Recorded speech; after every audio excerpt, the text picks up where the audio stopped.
ವೀಕ್ಷಕರೇ, ನಮ್ಮ ಚಳ್ಳಕೆರೆ ಟಿವಿಗೆ ಸ್ವಾಗತ. ಇಂದಿನ ಪ್ರಮುಖ ಸುದ್ದಿ.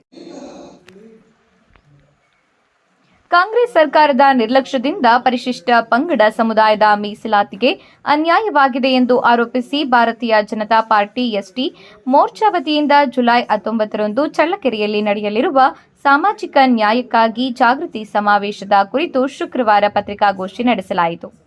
ಬಿಜೆಪಿ ಜಿಲ್ಲಾಧ್ಯಕ್ಷ ಕೆಟಿ ಕುಮಾರಸ್ವಾಮಿ ಮಾತನಾಡಿ, ಕಾಂಗ್ರೆಸ್ ಸರ್ಕಾರದ ನೀತಿಗಳಿಂದ ಎಸ್ಟಿ ಸಮುದಾಯದ ಮೀಸಲಾತಿಗೆ ಧಕ್ಕೆಯಾಗಿದ್ದು, ಸಾಮಾಜಿಕ ನ್ಯಾಯಕ್ಕಾಗಿ ರಾಜ್ಯದಾದ್ಯಂತ ಜಾಗೃತಿ ಸಮಾವೇಶಗಳನ್ನು ಆಯೋಜಿಸಲಾಗುತ್ತಿದೆ ಎಂದಿದ್ದಾರೆ.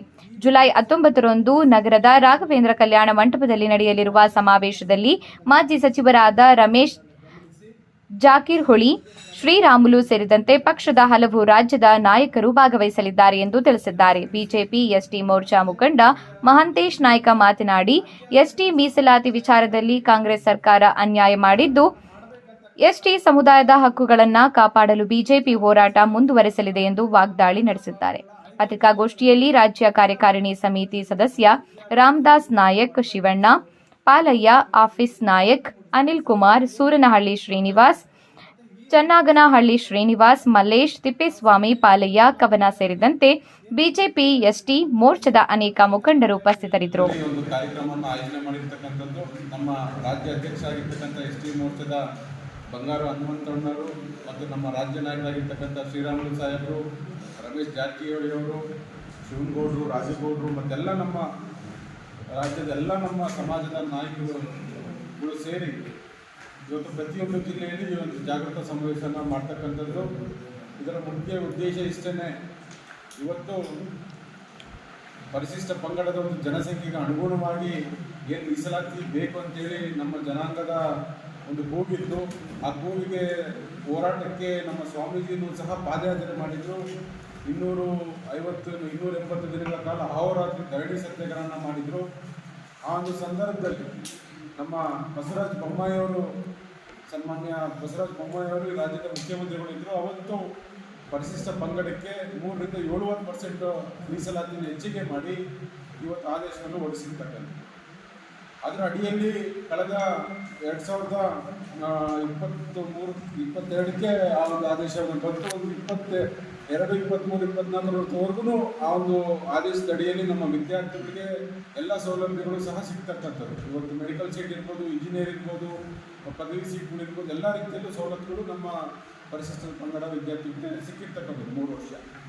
ಆದರೆ ಇವತ್ತು ಈ ರಾಜ್ಯದಲ್ಲಿ ಸಿದ್ದರಾಮಯ್ಯವ್ರ ಸರ್ಕಾರ ಏನು ಬಂತು 2023ರಲ್ಲಿ ನಮ್ಮ ಸರ್ಕಾರ ಮಾಡಿರ್ತಕ್ಕಂಥ ಮೀಸಲಾತಿ ಹೆಚ್ಚಿಗೆ ಇರ್ಬೋದು, ಒಳ ಮೀಸಲಾತಿ ಇರ್ಬೋದು, ಎಲ್ಲವನ್ನೂ ಸಹ ಗೊಂದಲ ಮಾಡಿರ್ತಕ್ಕಂಥದ್ದು ಈ ಸಿದ್ದರಾಮಯ್ಯನವರ ಸರ್ಕಾರ.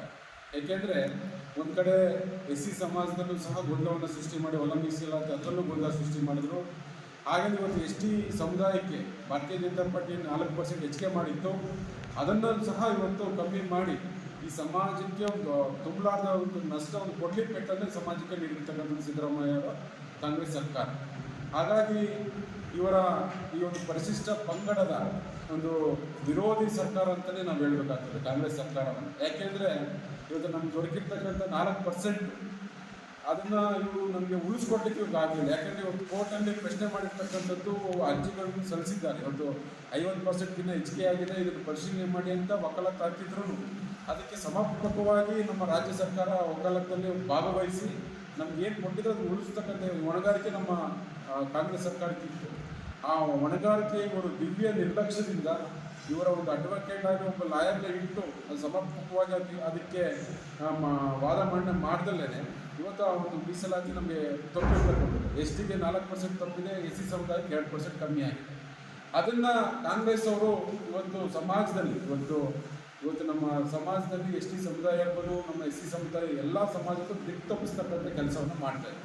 ಇವರು ಭಾರತೀಯ ಜನತಾ ಪಾರ್ಟಿಯವರು 9th ಶೆಡ್ಯೂಲ್ಗೆ ಸೇರಿಸಬೇಕಾಗಿತ್ತು ಅನ್ನೋ ಒಂದು ವಿಚಾರವನ್ನು ತಂದಿದ್ದು, ಇವತ್ತು ಅವರು ಮಾಡಬೇಕಾದ್ರೆ ನಮಗೆ ತಪ್ಪು ಮಾಡಿದ್ದಾರೆ ಅನ್ನೋ ಒಂದು ಸಮಾಜಕ್ಕೆ ದಾರಿ ತಪ್ಪತಕ್ಕಂಥ ಕೆಲಸವನ್ನು ನಮ್ಮ ಕಾಂಗ್ರೆಸ್ ಸರ್ಕಾರ ಮಾಡ್ತಾಯಿದೆ. ಇವತ್ತು 9th ಶೆಡ್ಯೂಲನ್ನು ನೀವು ಸೇರಿಸಿಲ್ಲ, ಹಂಗಾಗಿ ನಾವು ಪ್ರಶ್ನೆ ಮಾಡಿದರು, ಹಾಗಾಗಿ ತಪ್ಪಿದೆ ಅಂತೇಳಿ ಮತ್ತೆ ನಮ್ಮ BJPಯವರ ಮೇಲೇ ಗೂಬೆ ಕೂರಿಸ್ತಕ್ಕಂಥ ಕೆಲಸವನ್ನು, ಸಮಾಜವನ್ನು ದಿಕ್ತಪ್ಪತಕ್ಕಂಥ ಕೆಲಸವನ್ನು ಕಾಂಗ್ರೆಸ್ ಸರ್ಕಾರ ಮಾಡ್ತಾಯಿದೆ.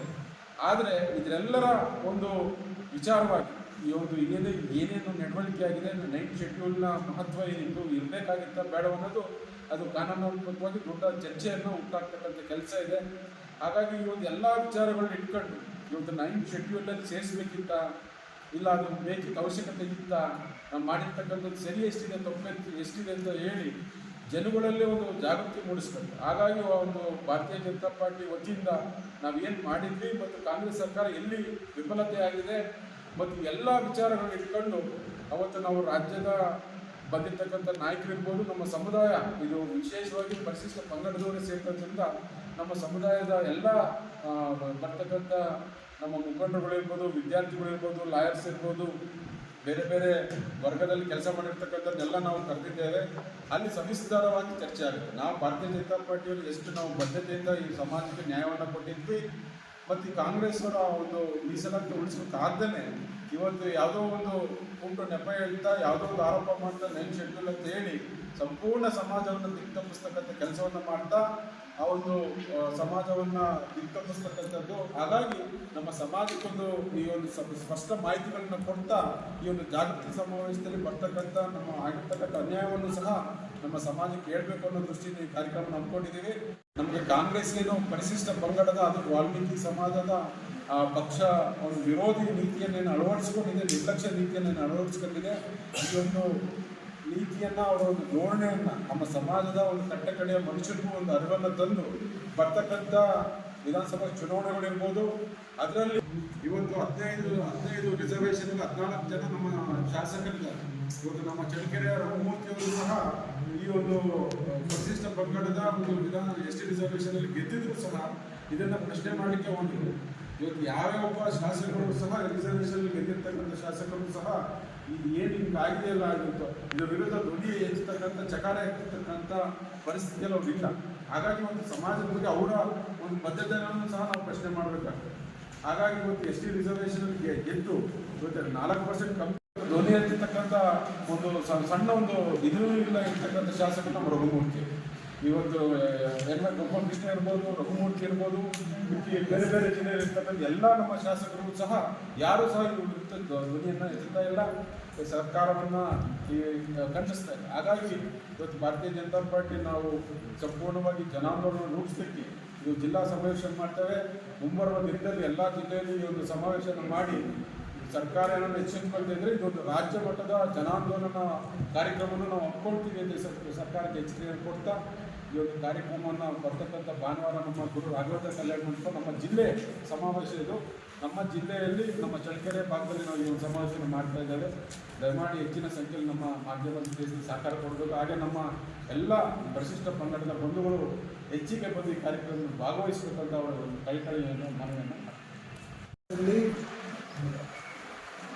ಕಳೆದ 2015ರಲ್ಲಿ ಸಾಂವಿಧಾನಿಕವಾಗಿ ಪರಿಶಿಷ್ಟ ಪಂಗಡಗಳಿಗೆ ಸಿಗಬೇಕಾಗಿರ್ತಕ್ಕಂಥ ಮೀಸಲಾತಿಯನ್ನು ಸಿಗದೇ ಇರತಕ್ಕಂಥ ಸಂದರ್ಭದಲ್ಲಿ ಕೇಂದ್ರದಲ್ಲಿ 7.5%, ರಾಜ್ಯದಲ್ಲಿ 3% ಮೀಸಲಾತಿ ಇರ್ತಕ್ಕಂಥ ಸಂದರ್ಭದಲ್ಲಿ ಬೆಳಗಾವಿಯ ನಾಯಕ ವೆಲ್ಫೇರ್ ಫೆಡರೇಷನ್ನ ಸ್ಟೂಡೆಂಟ್ ಆರ್ಗನೈಸೇಷನ್ನು ಹೈಕೋರ್ಟ್ನಲ್ಲಿ ಏನು ಪಿಟಿಷನನ್ನು ಫೈಲ್ ಮಾಡಿದ್ದು, ಆ ಸಂದರ್ಭದಲ್ಲಿ ಹೈಕೋರ್ಟು ಈ ವ್ಯತ್ಯಾಸಗಳನ್ನು ಗಮನಿಸಿ ಕೇಂದ್ರದಲ್ಲಿ 7.5, ರಾಜ್ಯದಲ್ಲಿ 3% ಇರ್ತಕ್ಕಂಥ ಮೀಸಲಾತಿಯ ವ್ಯತ್ಯಾಸಗಳನ್ನು ಗಮನಿಸಿ ಇದರ ಬಗ್ಗೆ ಕ್ರಮ ಕೈಗೊಳ್ಳಬೇಕಂತೇಳಿ ರಾಜ್ಯ ಸರ್ಕಾರಕ್ಕೆ ನಿರ್ದೇಶನ ಮಾಡಿ 2015ರಲ್ಲಿ ನಿರ್ದೇಶನ ಮಾಡಿದಂಥ ಸಂದರ್ಭದಲ್ಲಿ ಮಾನ್ಯ ಸಿದ್ದರಾಮಯ್ಯನವರು ಇಲ್ಲಿ ಮುಖ್ಯಮಂತ್ರಿ, 2013ರಿಂದ 2018ವರೆಗೂ ಮಾನ್ಯ ಸಿದ್ದರಾಮಯ್ಯನವರು ಇಲ್ಲಿ ಮುಖ್ಯಮಂತ್ರಿ ಇದ್ದಂಥ ಸಿದ್ದರಾಮಯ್ಯನವರು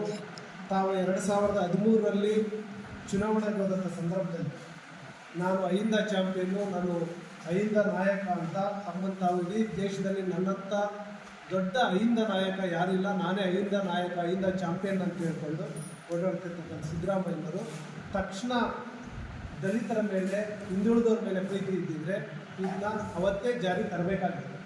ಆದರೆ ತರದೆ 3 ವರ್ಷಗಳ ಕಾಲಹರಣ ಮಾಡಿ 2019ರಲ್ಲಿ ನಾಗಮೋಹನ್ ದಾಸ್ ಅವರ ಕಮಿಟಿಯನ್ನು ಮಾಡಿ ನಾಗಮೋಹನ್ ದಾಸ್ ಕಮಿಟಿಯನ್ನು ಮಾಡಿದ ನಂತರ 2020ರಲ್ಲಿ 2020 ಗೌರ್ಮೆಂಟ್ ಇದ್ದ ಸಂದರ್ಭದಲ್ಲಿ ಮೊನ್ನೆ ನಾಗಮೋಹನ್ ದಾಸ್ ಅವರು ವರದಿಯನ್ನು ಕುಮಾರಸ್ವಾಮಿ ಅವರ ಸರ್ಕಾರಕ್ಕೆ ಸಲ್ಲಿಸಿದೆ.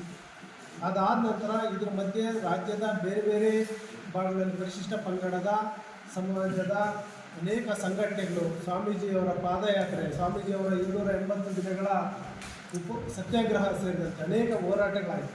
ಅದಾದ ನಂತರ 2022 ಸೆಪ್ಟೆಂಬರ್ನೇ ತಿಂಗಳು ಮೊನ್ನೆ ಬಸವರಾಜ ಬೊಮ್ಮಾಯಿ ಅವರ BJP ನೇತೃತ್ವದ ಸರ್ಕಾರ ಏನು ಪರಿಶಿಷ್ಟ ಪಂಗಡದ ST ಸಮುದಾಯದ ಜನಕ್ಕೆ 7% ಮೀಸಲಾತಿಯನ್ನು ಅನೌನ್ಸ್ ಮಾಡಿದೆ. ಇದಾದ ನಂತರ ರಾಜ್ಯದಲ್ಲಿ ಸುಮಾರು ಸಾವಿರಾರು ಜನ ವಿದ್ಯಾರ್ಥಿಗಳು ಮೆಡಿಕಲ್ಲು, ಇಂಜಿನಿಯರಿಂಗು ಮತ್ತು BMS ಈ ಥರದ ಅನೇಕ ಸೀಟುಗಳನ್ನು ತಗೊಂಡು ಇವತ್ತು ಶಿಕ್ಷಣವನ್ನು ಪಡಿತಾರೆ. ಅನೇಕ ಜನ ಉದ್ಯೋಗಾವಕಾಶಗಳು ಕೂಡ ಈ ಒಂದು 2022, 23, 24, 25ನೇ ಸಾಲಿನಲ್ಲಿ ಈ ಒಂದು 7% ಮೀಸಲಾತಿಯ ಫಲಾನುಭವಿಗಳಾಗಿತ್ತು. ಆದರೆ ಇತ್ತೀಚೆಗೆ ಏನು ಒಳ ಮೀಸಲಾತಿಯ ವಿಚಾರಕ್ಕೆ ಸಂಬಂಧಪಟ್ಟಂತೆ ಹೈಕೋರ್ಟ್ಗೆ ಹೋದಂಥ ಸಂದರ್ಭದಲ್ಲಿ ಹೈಕೋರ್ಟು ಈ 7% ಮೀಸಲಾತಿಗೆ ತಾತ್ಕಾಲಿಕ ತಡೆಯಾಜ್ಞೆ ಕೊಟ್ಟಿದೆ.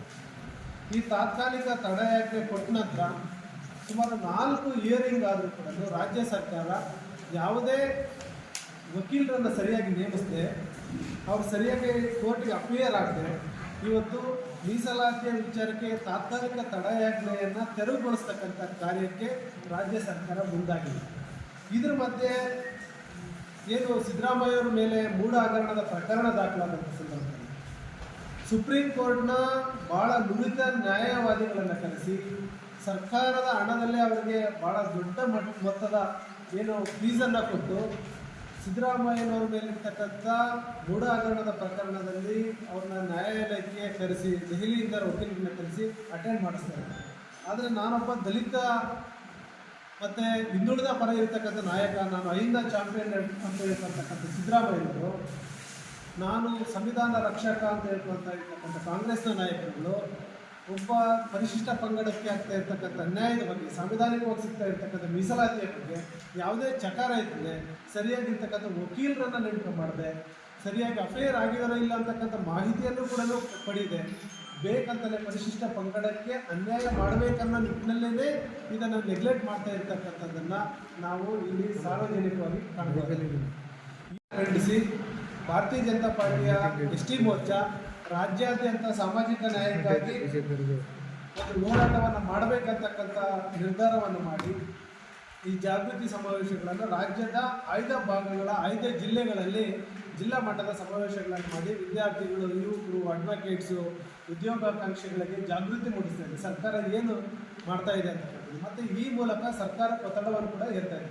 ನಾವು ಸರಿಯಾಗಿ ಕೋರ್ಟನ್ನು ಅಫೇರ್ ಆಗಿ ಏನು ನಮ್ಗೆ ಸಿಗಬೇಕಾಗಿರ್ತಕ್ಕಂಥ ಈ ತಾತ್ಕಾಲಿಕ ತಡೆಯಾಜ್ಞೆಯನ್ನು ತೆರವುಗೊಳಿಸಿ ನಮಗೆ ಈಗೇನು 52,000 ಏನು ಉದ್ಯೋಗಗಳನ್ನು ಭರ್ತಿ ಮಾಡ್ತಾ ಇದ್ದಾರೆ, ಇದು ಭರ್ತಿ ಮಾಡಲಿಕ್ಕೆ ನಮಗೆ 7% ಮೀಸಲಾತಿಯನ್ನು ತರಬೇಕು, ಈ ತಾತ್ಕಾಲಿಕ ತಡೆಯಾಜ್ಞೆ ತೆರವುಗೊಳಿಸಬೇಕಂತಕ್ಕಂಥ ಹೋರಾಟವನ್ನು ನಾವು ರಾಜ್ಯದ ಬೇರೆ ಬೇರೆ ಭಾಗಗಳಲ್ಲಿ ಮಾಡ್ತೀವಿ. ಅದರ ಭಾಗವಾಗಿ 19ನೇ ತಾರೀಕು ಭಾನುವಾರ ದಿವಸ ಚಿತ್ರದುರ್ಗ ಜಿಲ್ಲೆ ಚಳ್ಳಕೆರೆ ತಾಲೂಕಿನ ರಾಘವೇಂದ್ರ ಕಲ್ಯಾಣ ಮಂಟಪದಲ್ಲಿ ಏನು ಸಾಮಾಜಿಕ ನ್ಯಾಯಕ್ಕಾಗಿ ಜಾಗೃತಿ ಸಮಾವೇಶವನ್ನು ಭಾರತೀಯ ಜನತಾ ಪಾರ್ಟಿ ST ಮೋರ್ಚಾದ ರಾಜ್ಯದ ಎಲ್ಲ ಮಾಜಿ ಸಚಿವರಾಗಿರ್ತಕ್ಕಂಥ ರಮೇಶ್ ಜಾರಕಿಹೊಳಿ ಅವರು, ಶ್ರೀರಾಮುಲು, ರಾಜಗೌಡರು, ನಾಯಕರು, ಮಾಜಿ ಸಂಸದರಾಗಿರ್ತಕ್ಕಂಥ ರಾಜ ಅಂಬರೀಷ್ ನಾಯಕರಾಗಿರ್ಬೋದು, VV ನಾಯಕರಿರ್ಬೋದು, ದೇವೇಂದ್ರಪ್ಪ ಇರ್ಬೋದು, ಮಾಜಿ ಶಾಸಕರಾಗಿರ್ತಕ್ಕಂಥ ಮೊಳಕಾಲ್ಮೂರು ತಿಪ್ಪೇಸ್ವಾಮಿ ಅವರು, ಮತ್ತು TH ಸುರೇಶ್ ಬಾಬು ಅವರು ಇರ್ಬೋದು, ಸೋಮಲಿಂಗಪ್ಪ ಅವರು ಇರ್ಬೋದು, ಈ ಥರ SV ರಾಮಚಂದ್ರಪ್ಪ ಸೇರಿದಂತೆ ಎಲ್ಲರೂ ವಿಧಾನ ಪರಿಷತ್ನ ಮಾಜಿ ಸದಸ್ಯರು,